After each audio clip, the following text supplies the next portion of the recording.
बापूजी से मैं कई बार मिला हूँ।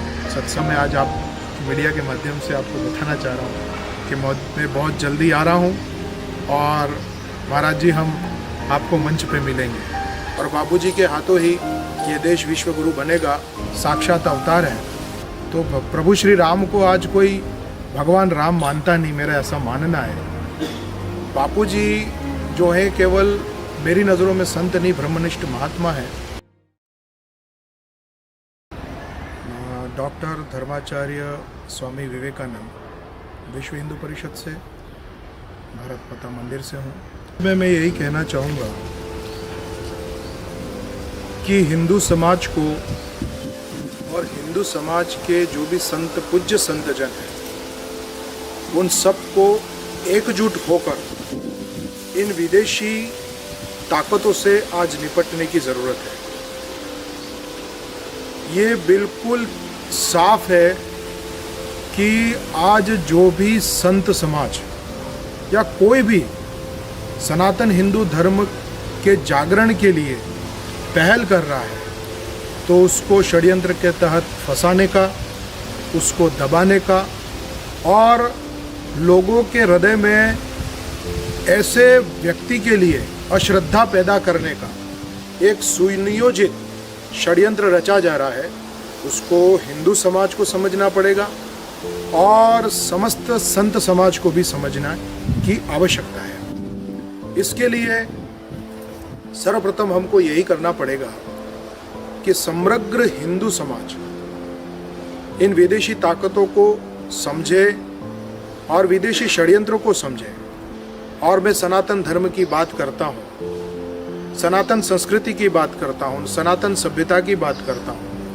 मैं अपने धर्म को, अध्यात्म को सनातन की ओर आगे बढ़ाने की बात करता हूँ। तो निश्चित ही पाश्चात्य जगत के जो लोग हैं, पाश्चात्य जो संस्कृति है, जो भारतवर्ष पर कब्जा करना चाह रही है, उनके लिए बड़ा ही दुखदाई है।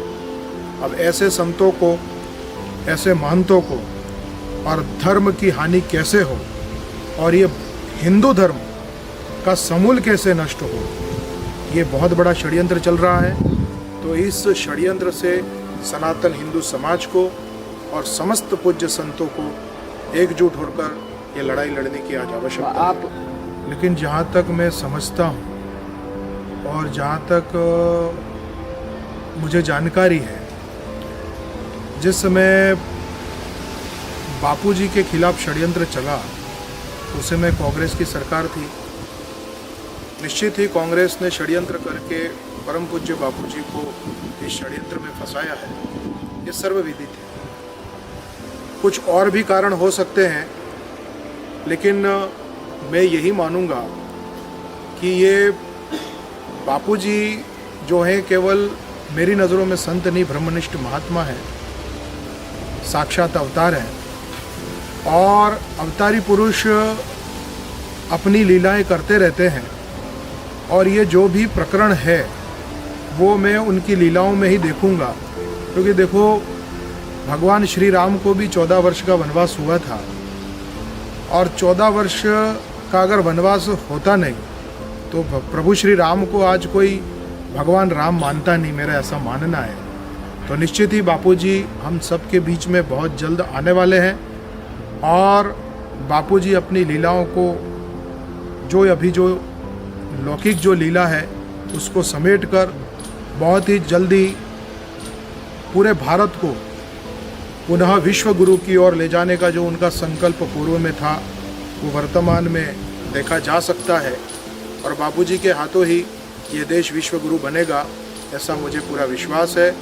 और बापूजी बहुत ही जल्द हम सब के बीच में आएंगे और हम सबको बहुत बहुत आशीर्वाद प्रदान करेंगे। बापू निर्दोष है, ये सब जानते हैं।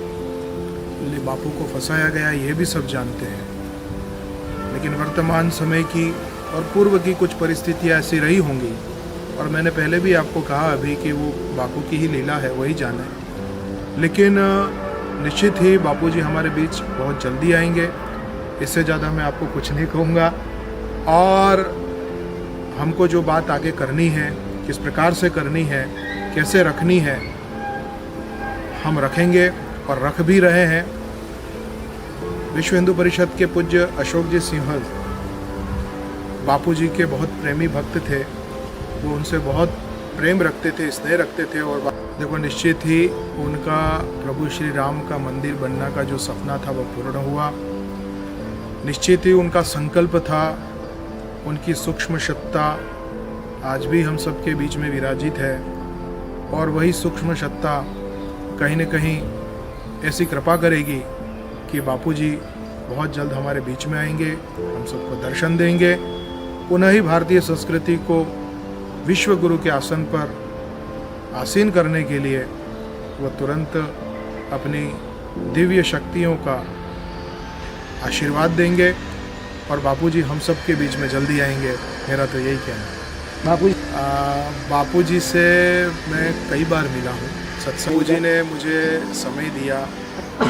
बापूजी से मिलकर मुझे ऐसा ही लगा कि मैं वैकुंठ धाम में बैठा हूँ, साक्षात नारायण के पास, ऐसी अनुभूति हुई।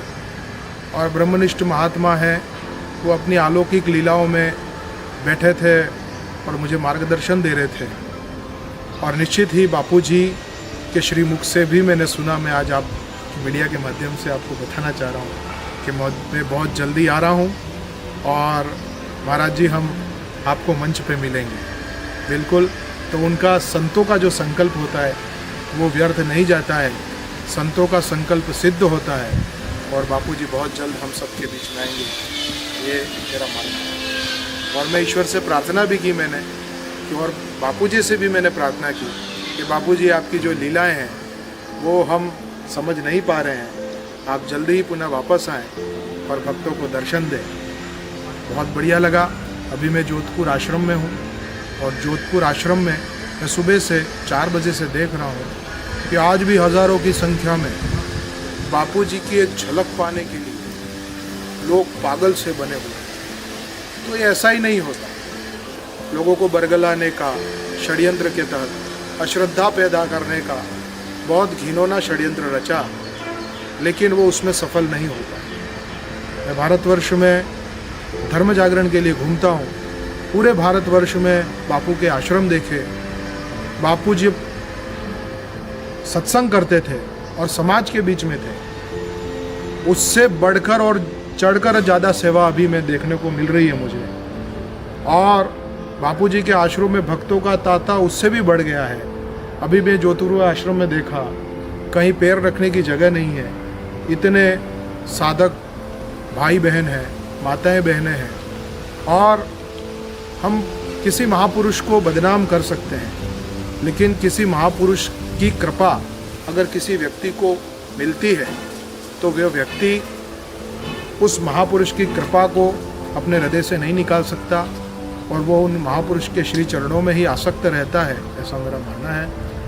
और जितनी भी बातें हमको सुनने में मिल रही थी कि आश्रम बंद हो गए हैं, वहाँ तो कोई नहीं जाता, लेकिन वो सब झूठी बातें हैं।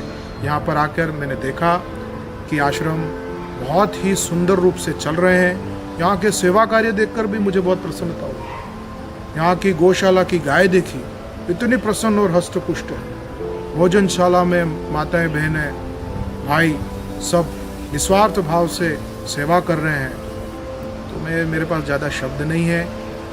ऐसे पूज्य संत जिनके लाखों मैं तो कहूँगा करोड़ों अनुयायी हैं और उनके मन में इतनी श्रद्धा भक्ति धर्म के लिए और मानवता के लिए जो उन्होंने बीज बोया है वो आज वट वृक्ष की तरह बहुत बड़ा हो चुका है। और निश्चित ही इनका ये जो सार्थक प्रयास था वो व्यर्थ नहीं जाएगा। भारत पुनः विश्व गुरु बनेगा। बापूजी का संकल्प है पूरा होगा और होकर ही रहेगा।